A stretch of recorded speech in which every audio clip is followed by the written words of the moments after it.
Oh. That's just confusing. Is that real or imagined? I don't even know anymore. It's all in your head. Live. I don't feel like we've been live in a while. Where did we go? From a November-shaped headache, shaped like a fallen oak leaf. What does that even mean? It's the ESG industry's only weekly woke data podcast featuring analyst Matt Moscardi. Yeah. Woo! You know, you say an oak leaf shaped headache, and actually now I'm thinking of an oak leaf. That does make my head hurt. That's just working alongside me for the last few years. In today's a different problem. In today's ESG blindfold called November 15th, 2023, a quick peek around our wonderful world of random ESG awesomeness and a delightful preview of our conversation with NYU professor Alison Taylor. Yeah, Alison Taylor. And that's not just regular NYU. That's Stern Business School NYU. It's not just all the wannabe script writers. Okay, this is real serious stuff. I edited the interview with Alison, and we're going to play a clip of it today. And it's really hard to not play the whole thing. As I was editing for the clip, just for today's show, nice thing to say. It was like the whole thing. Her life story, like what she did, like the book that she wrote. It's all actually. What I'm hearing really is good. that you were transfixed by my incredible questions. Now, we don't have a sponsor anymore, which I don't know if I should celebrate or be sad. We're taking a break in sponsorships. Might come back. We might get new sponsors. Hey, if you've always thought about sponsoring our show, now would be the time to jump in. Look, if you think it's on brand to have smart, intelligent, fact-based data underneath people who recognize the absurdity of the world and aren't afraid to call it out, occasionally dropping an F-bomb, if you think that's on brand for you, I'll this just say is the show. We had Hall of Famer. We pre-taped the show yesterday with Hall of Famer Doug Cha, he said at the end of the show. He said, I don't know how you guys do it. How do you do it? How do you compile this much amount of research and analysis like on a daily basis? On a daily basis. He's absolutely correct. The answer to that is I don't actually know. I have no clear idea. But we do have a sponsor for today's show. Our sponsor for today's show is freeflowanalytics.com. Okay, I was going to plug instead tell him to shut up. I was going to plug Alison Taylor's new book. It's not an official sponsor, but I want to plug it. It's called Higher Ground, How Business Can Do the Right Thing in a Turbulent World, an indispensable guide to help companies navigate the new era of ethical challenges and risks in a volatile global landscape. Wow, that's a lot. That's intelligent. Yeah. That's really like a lot of syllables. It's a lot. That sounds great. Higher Ground. It is action. It is an action book, as in like she talks through a problem. She's like, here's what you do. It's very practical. All right, come on, let's do the show. All right, let's. Wait, we're done with that. Here we go.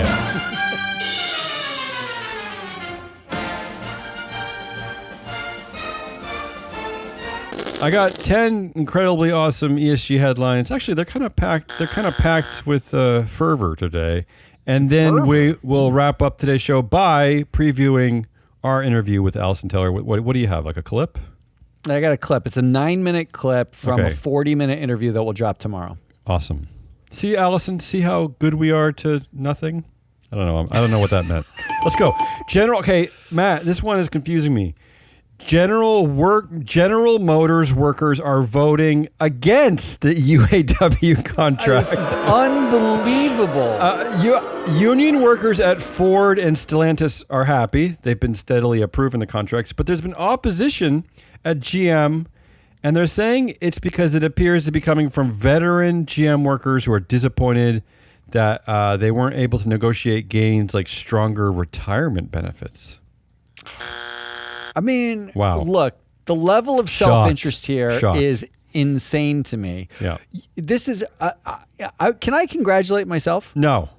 I don't actually agree with you, but go ahead and tell them why you're going to say it.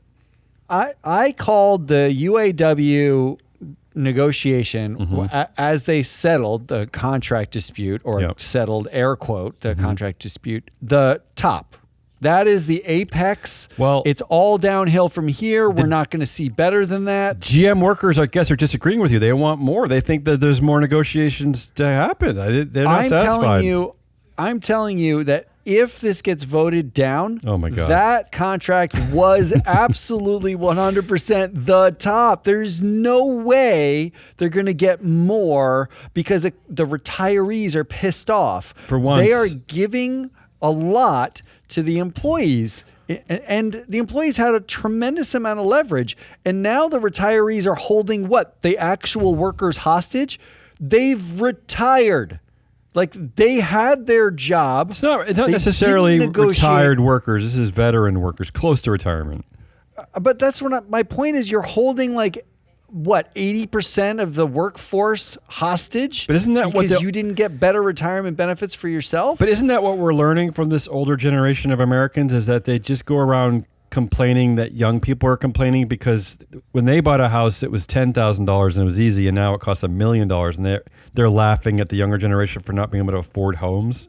But it's really insane. I don't know how this is actually, like, when we talk about this function in the House of Representatives in the United States, because 7 people like hate trans people, and that's it, and their whole agenda is shut the government down and kill the trans people, and we're like, wow, that's a tremendous amount of dysfunction. The UAW and unions are supposed to be like these leftist organizations. We don't have a different problem. It's a minority controlling the majority. That's what ends up happening. And it just shows you, like, compromise is almost a dead art at this point. I don't know if you can't look at this and celebrate it as a victory for not just labor. In fact, if they vote this down, who does it help? It doesn't help their retirement benefits. What it helps is the Teslas of the universe say, see, it's way worse to unionize because you'll go on strike and get nothing for it. I will say, in the meantime, several other car companies have already raised their wages for their workers. But let me just say this. Now. And now all the young workers will go work there with no union. Let me just say this. This negotiation, this contract is not dead yet. They're still voting on it. I don't know how it works. Is it go by plant by plant? It's not a total overall worker vote. I think it's like the Electoral College, right? Because some plants have said no, some plants have said yes. But what they're saying is that this might come down to the fact that some local union leaders are just better at explaining the deal than others. Oh, right. Which is really, again, this is a great metaphor for our own democracy, right? It just comes down to who understands and who doesn't. That's a great metaphor for our data, right? Like our data. Yes, everything is everything. It's like if we can translate the data, there's no reason why people wouldn't vote differently. Well, that's exactly what we're seeing. Meanwhile, at Starbucks workers at hundreds of U.S. locations will walk off the job on November 16th as part of a union-organized action. This is on Red Cup Day. I never heard of this. Red Cup Day, I guess, is when Starbucks gives away holiday-themed cups for free. I didn't know this is a thing. I didn't know that was a thing either. But thereby, it means it's like the busiest shopping day at Starbucks all year. They're calling this the Red Cup Rebellion, and workers are calling on the company to turn off mobile ordering on high-volume promotion days, improving staffing and scheduling issues, and to bargain more with the union. Wow. So you know, the Starbucks, the engagement, the worker engagement at Starbucks that we covered for several years, it still hasn't reached an end game, right? Like, there's obviously still more to come in this story because we know that some locations unionize. We don't really know to what benefit. We know others did not even try. So something is still, I'm sorry to use this pun, something is still a brewing over there at Starbucks with this labor movement. I wonder if it's going to become a bigger thing or who knows. Well, I do know that, didn't they just raise wages for hourly workers and they added some benefits, but it was only for non-union workers. So right? Some union workers will benefit, but I feel like they didn't. I read that they didn't get all the benefits. So they're continuing to antagonize the union. We're still doing this. Yeah. What are we still doing this for?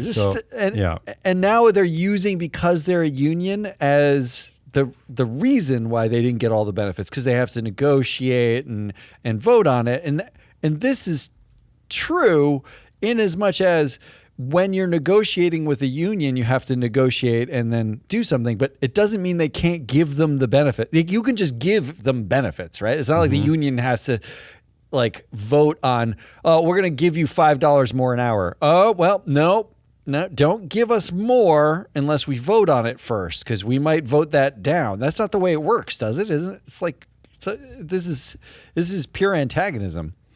Let's go over to McDonald's. The boss of McDonald's in the UK, and that person actually has a name. It's Alistair McCrow. I don't know why they want to call him the boss of McDonald's in the UK. Like he's a nameless. What a weird way. Like to he's a Lego frame it. piece, right? Like what is that? Or like the end guy on level 3 in Mario. Yeah, I don't understand the guy. business. The business news refused to name people. They're afraid of it for some reason. He said that the company has received over 400 complaints, some of which included sexual harassment in a span of 4 months, sometimes up to 2 a week. He said that the experiences of some of the fast food chain's workers were, quote, truly horrific and very hard to listen to. He also said these cases are absolutely horrendous. And this comes after an investigation by the BBC in July, shedding light on the fact that McDonald's staff were routinely harassed, bullied, or sexually assaulted while at work. So this is like an ongoing, horrific scandal that McDonald's can't seem to get under control. This is nuts, absolutely nuts. But why are we...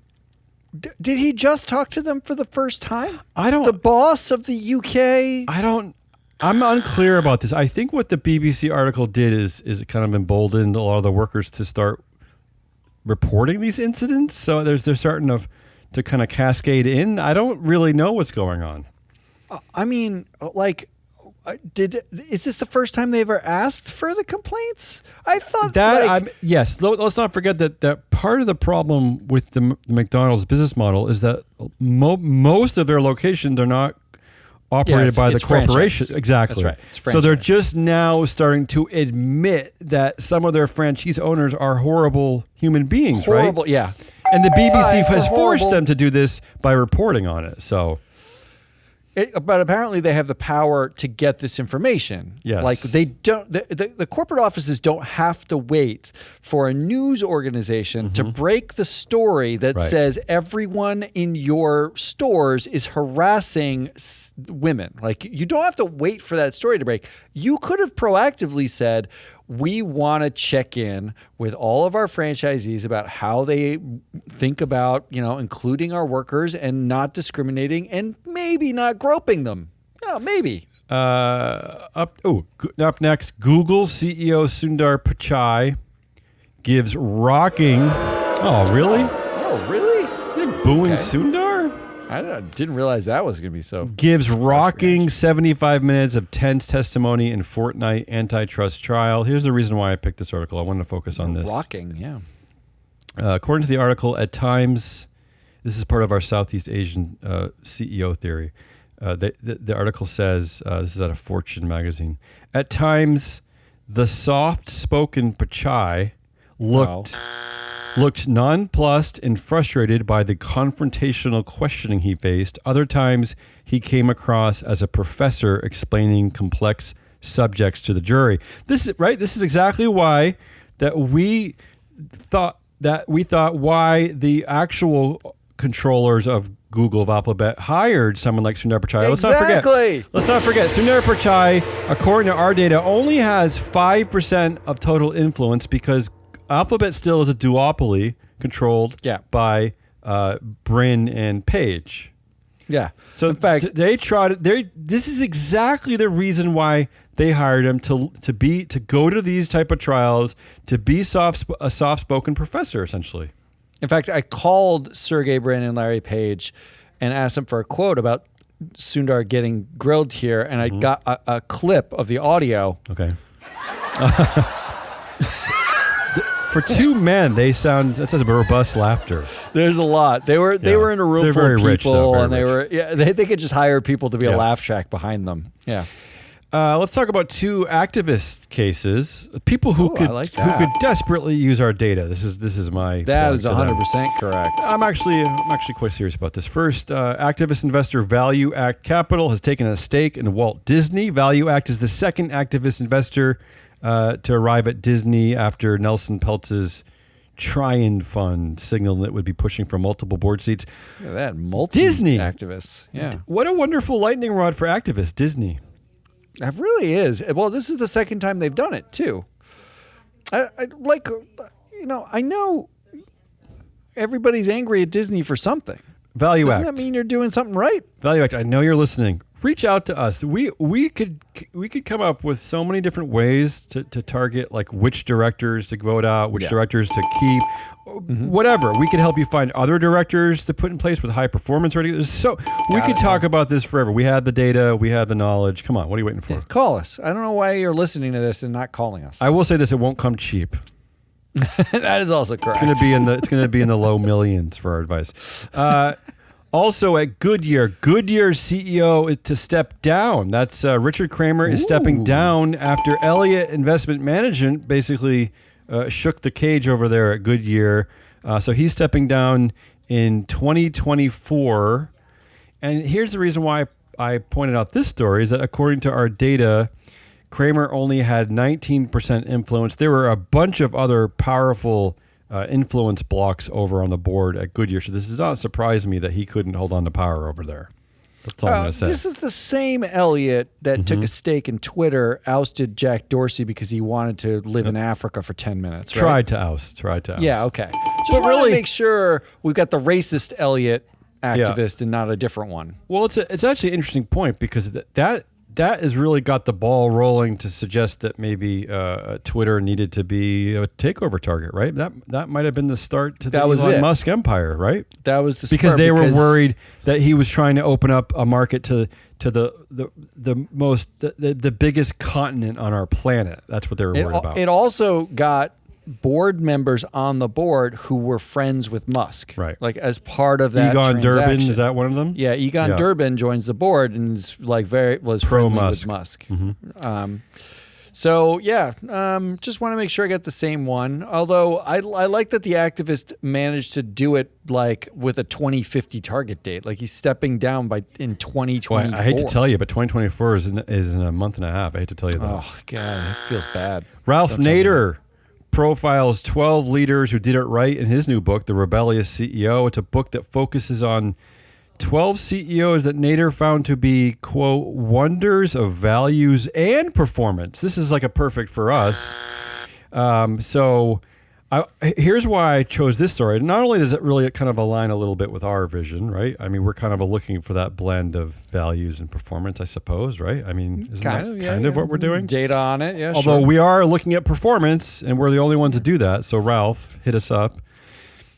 But the reason why another reason why I picked this is that the list of 12 CEOs, these are people that we never talk about, which doesn't surprise me because we're usually outlining horrible CEO behavior that we think that the board should take extra look at. But these are people like John Bogle, the Vanguard Group, Anita Roddick, The Body Shop, I know her.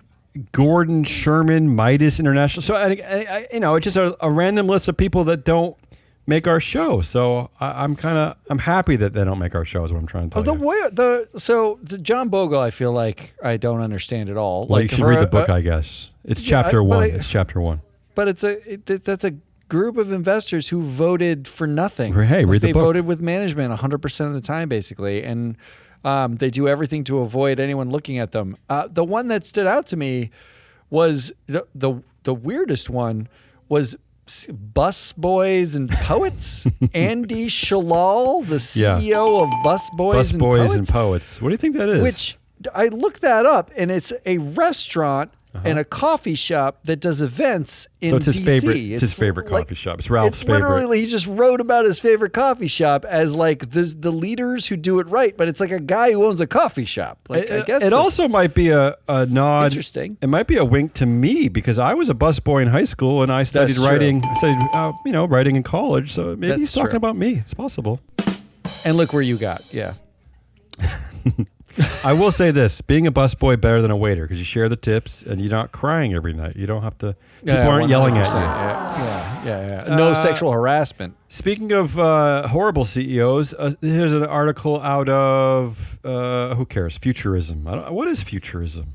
It's a bloggy article place. This is based on reporting from Reuters. There's a new Reuters investigation about a SpaceX worker that died 9 years ago, and the company kept it secret.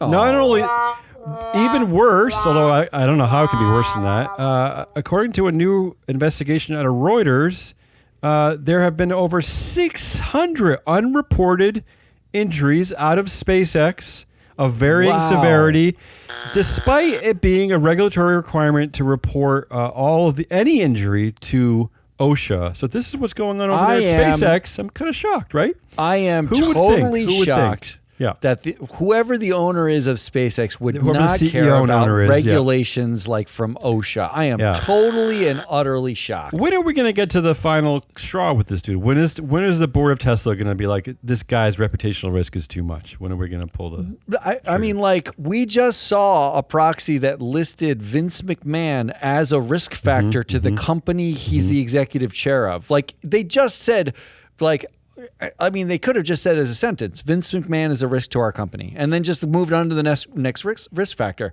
I don't understand at what point a risk factor becomes such a liability as you could just vote that guy out. In fact, everyone, hey, let's look. Does Elon Musk own dual class shares? He does not. You can vote him out of Tesla tomorrow if you wanted to. I mean, I should add that again, these are 600 unreported injuries uncovered by Reuters. So that doesn't mean that that's all. That's it. I mean, that's never all. That's what they could find. All right, let's get super nerdy. You're gonna hate this one. Oh, good. An analyst from Liberum, I've never heard of them, but doesn't mean they're not great, has hit out at MSCI over its ESG ratings methodology, warning that they may feature monetary conflicts of interest. Oh, I hate okay, so these are wrong. Okay. I want to talk about this.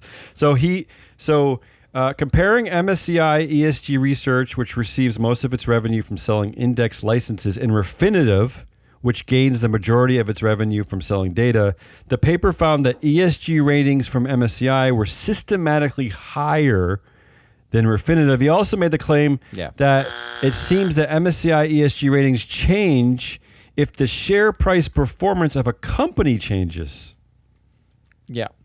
Okay, go ahead. I can tell there's a big pregnant pause coming out of you. I can't wait to hear your rebuttal. I reached out to the authors of this when this I read is a paper called out of Columbia and Emory called ESG Ratings of ESG Index Providers, came out in September. Yeah. So I reached out to actually one of the authors, Shivram Rajgopal, who's out of Columbia. Sure. I reached out to him and said it was very nice. I said, like, I think the paper actually is incredibly misleading because nowhere in the paper did they actually talk to an analyst, right? Like they're using, they use like the number. They basically just said like, oh, the ratings are inflated and we found it to be like statistically significant, and therefore we're implying that there is a monetary incentive for MSCI. Look, the first part could be true, but to jump to the conclusion that there may feature monetary conflicts of interest, that's a bit much. The way they got there was to compare MSCI's ratings to Refinitiv's ratings. They just did 1-to-1, MSCI to Refinitiv. And I said, do you know the difference in how those ratings are constructed? And they don't. They don't know the difference. Like, so Refinitiv's model is a double disclosure model. I'll get totally wonky. We want to go there. Go ahead. I mean, I already stopped recording, so you can keep talking if you want. So the way the model works for Refinitiv is they basically say, did you disclose a thing? Did everyone else disclose a thing? And if you disclose something that no one else did, you get credit. If you don't disclose and everyone else did, you don't get credit. And then they have like some little bells and whistles that they add on top of that, like controversies and things like that. But for the most part, it's a disclosure-based model. MSCI, 60% of the model is about risk and regulatory filings, not voluntary disclosures. So the models are totally different. And we know they're uncorrelated. So what they did was they tried to make the models more correlated. Yeah. Not to mention that they're correct me if I'm wrong, but they're mistaken in the sense that MSCI ESG research is a segment of MSCI, and it has its own budget, right? It's responsible for its own revenue generation. It's actually firewalled. It's not. It's misleading to suggest that it's getting money from the index part of MSCI.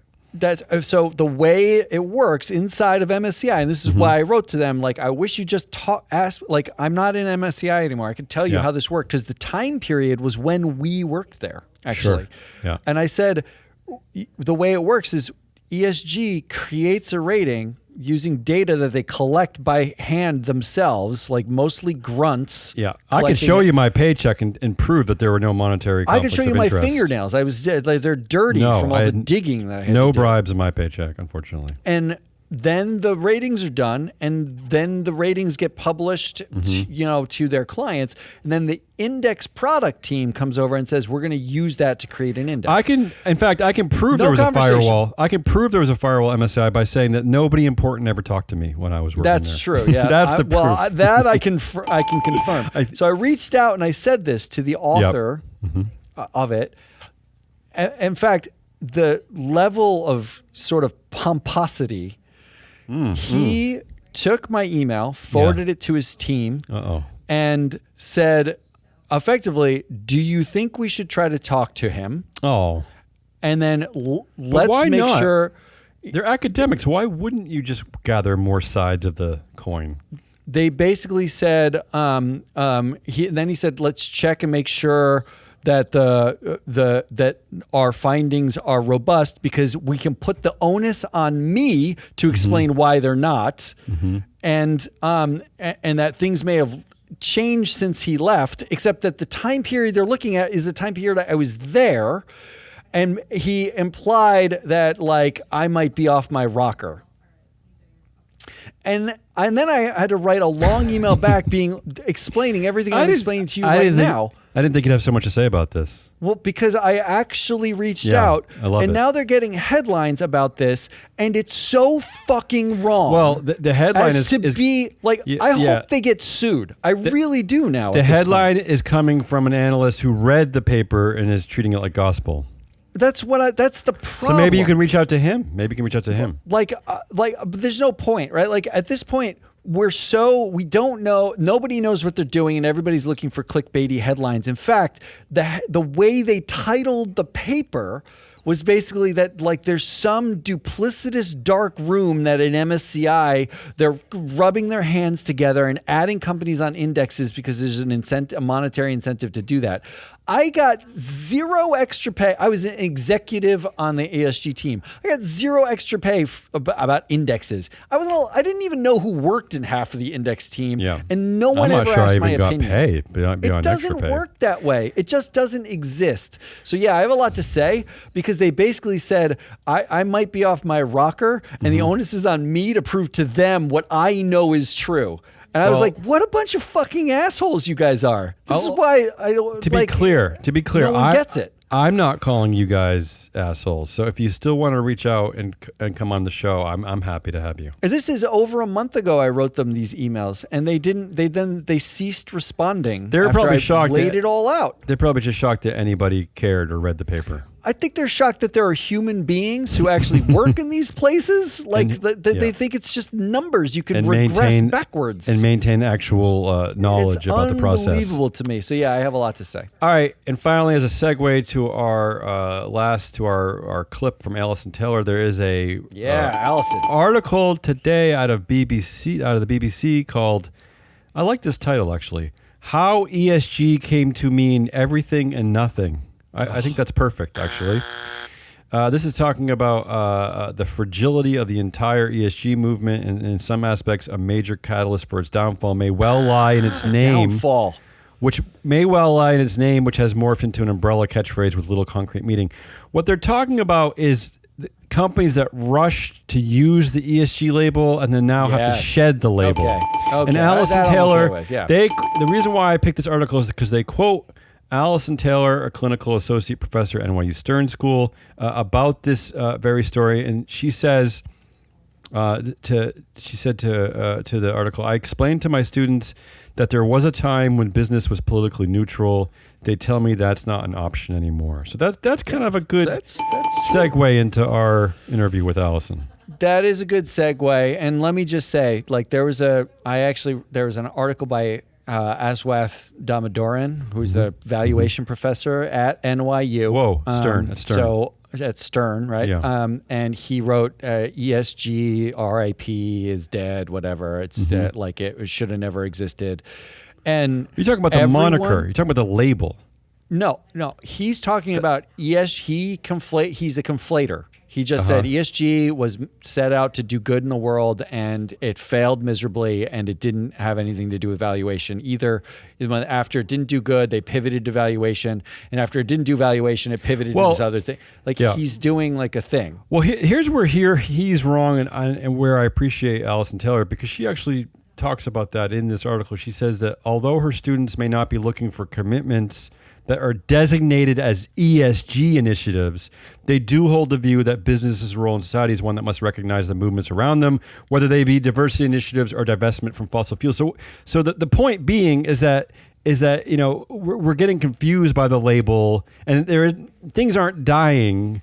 Right? I mean, that's where he's wrong. The thing that's confusing is that it's just a data set and it's badly organized. It's not that young people don't care about this existential crisis going on in the ESG industry. Right. Because they're still going to push forward with things that matter, and those things are not going to go away because Tariq Fancy is whining about it over somewhere. Right? Well, you actually, it is a good segue, because tomorrow the interview will drop, the full interview, and we discuss a little bit about this sort of like political, she called it split screening in the interview that we did. You can listen to the whole thing there. But here is the amazing Alison Taylor explaining, in this clip, she's going to talk about transparency.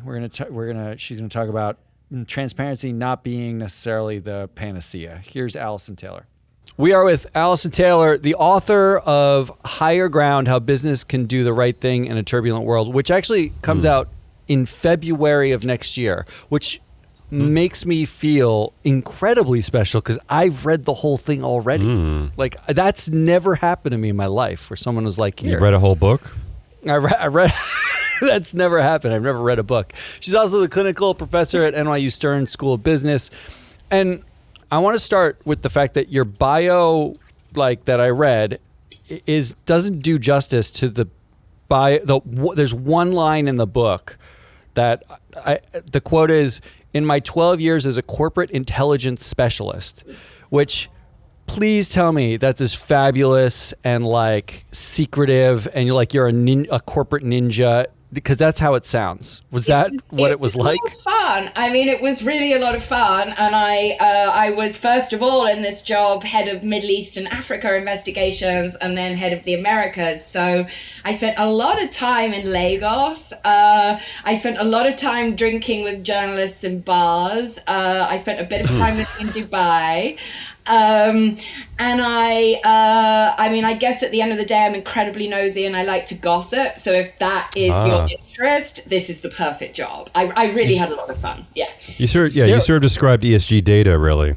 Yeah. Gossiped and nosy. Yeah. Well, I mean, sort of. Actually, the book is full of like these story nuggets that are amazing. The most damning one to me was the Nizaki story, which I'm sure I might be saying wrong. But there's like quotes in there like about how one immediate problem we faced was that compliance teams were asking questions that were somewhere between difficult and impossible to answer, and then goes to, there's simply no neat paper trails. The long nights I spent in hotel bars with well-connected sources usually raised more questions than they answered. It really does sound like you're wearing all black, like rooting through the trash of like supply chain to figure out who owns this company. It has been known. It was known. Yeah. I mean, that was how I spent my time. This was something that, it was an industry that in the 90s was pretty sleazy. It was like black ops and counterintelligence. And then after 9/11, everybody started to get obsessed with corruption and terrorist financing and money laundering, and the industry pivoted to investigating corruption. But I think this is obviously salient to how I approach questions of ESG more recently, because this is where I developed my nasty, suspicious mind and not believing anything anybody tells you. So that proved to be a very useful mindset when I moved over into sustainability. But it also, when I moved over into sustainability, raised a lot of questions about what corporations were up to, because there was this very siloed approach between all the nice stories we tell in sustainability about the wonderful things we're doing, and then what was actually happening when I was working with the lawyers. So, yeah. So when you see a press release come out of a company, and I'm generally talking about large companies, do you immediately laugh or giggle, or you're like Fox Mulder and Scully? You trust nothing, right? Or is it correct. is there nuggets that you see when you see some of that stuff? Do you flash back and you're like, you know what, this nugget seems true, and the rest of this definitely feels like bullshit? I guess I would say, if you spend a long time in this field, you get good instincts for things. I think I have good instincts usually for where to look and what might be more or less credible. But, this highlights a big problem in this whole space in general, right? Not to kind of jump to these big themes, but we act very often as if companies are just more transparent, we will all collectively be able to sniff out what is bullshit and not, and hold them accountable in some way no one ever fully spells out. And I think, as we know, like if you spend any time in the supermarket wondering what kind of eggs or coffee to buy, it's overwhelming, it's confusing, we've all got enough to do. And I don't know how we got into this idea that the public is somehow supposed to hold corporate America accountable, because it's hard, even if you've got a lot of expertise. So, I think we're in this weird conversation where we're kind of encouraging corporations to bullshit and then getting very angry with them when they do. Yeah, let's talk about the disclosure issue, because it's very prominent in the book. The recognition that disclosure isn't the solution, right? And the double-edged nature of disclosure. Yeah. Why is it not the solution? Damien is full transparency, he's all the way at the other end of the spectrum. Make everybody do stand-up comedy routines and record them and then make those public, that kind of thing. I think, I don't think transparency is bad per se. I just think we're telling this weird story. If you look at the CDP website, for example, and what it was saying when it was founded in 2000, it's kind of like, we're going to push all these companies to disclose, and then we're going to hold them accountable, and then we're going to drive change and tackle climate change. I think we need to just recognize that it's now 23 years later and we're still arguing about what and when to disclose, and we still act as if this is going to be a panacea when it in fact isn't. I think also we don't acknowledge company disclosures are massively complicated even when they're not trying to lie to us. So the notion that if we just get more information, we'll be able to hold these entities accountable in some way that's never fully spelled out, I think is wishful thinking. And I think it's a lot of job creation for the conscience-ridden children of boomers. It makes a lot of people feel like they're doing a bunch of stuff. But when I look out there, I'm like, wow, there are a lot of people working on information and not a lot of people working on actually changing anything. So that's what worries me about this. We treat it as a solution, it isn't. I agree with you, but I wonder, is there not an unintended consequence to asking anyone to disclose anything about that? Like if I had to disclose my relationship history to everybody when I met a new partner, wouldn't it kind of make me a better partner to the next one? Like if I had to admit some of the stuff that I did wrong, and you know what I mean? I just think that and then no one would date you. That's okay, but that's fine. But I'm just saying, is there not a positive unintended consequence that by making companies just tell us who they are to the best of their ability, that as a society we're at least edging towards more proper behavior? I don't know. I mean, maybe I'm Pollyannish about this. It certainly puts in place a lot of very expensive efforts by companies to tell us who they are. I'm thinking about the recent Apple ad, and I just don't even know. Sure. But I'm sure they're saving Mother Earth at the same time. I use an example from the book about how kind of Congress got ruined by all this transparency. No one can do deals in behind the scenes and get things agreed. True. It's far too awful to look like you might be cooperating with the other side because we're so polarized. So there are lots of instances where transparency or feeling like you're being looked at the whole time, being like you're asked look like you're being asked to perform. There's now this kind of tendency with ESG data. We've got to have it all real time so that we can all out there somehow hold these companies accountable in a way that isn't happening. So we sort of have got this idea that more and more and more and more data is going to somehow resolve. Yeah, that's true. It isn't. I will say you bring out something that really hit me close to the heart when you talk about, like, there's the transparency, but we rarely think about the receiver of the data, right? We do when we're standing in the supermarket trying to figure out what coffee to buy. We are the receiver. I spoke at a tea conference and people there were like, we can't even fit all the certifications on the packet anymore. I don't know who we're helping. I also think this is easier to see the problem with this if we think in human terms. Transparency is just another word for constant surveillance, if you put it that way.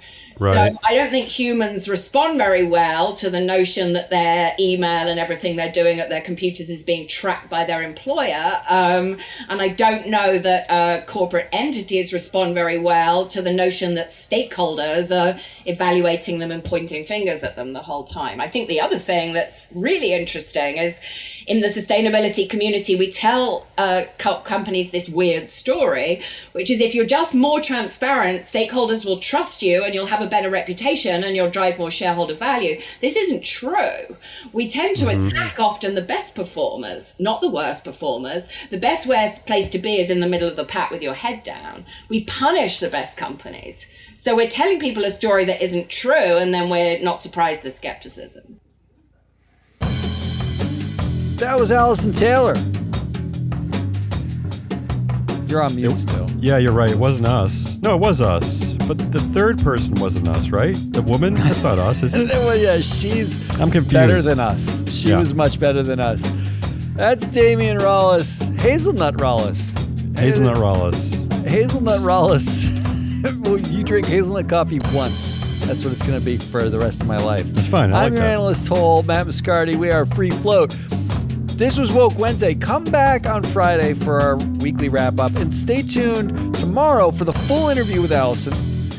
And next week, we're going to have some new stuff, possibly that we're going to launch with Doug Cha, the Hall of Fame, Governance Hall of Famer Doug Cha. Agreed to be on our show again. So stay tuned for that. Until then, goodbye.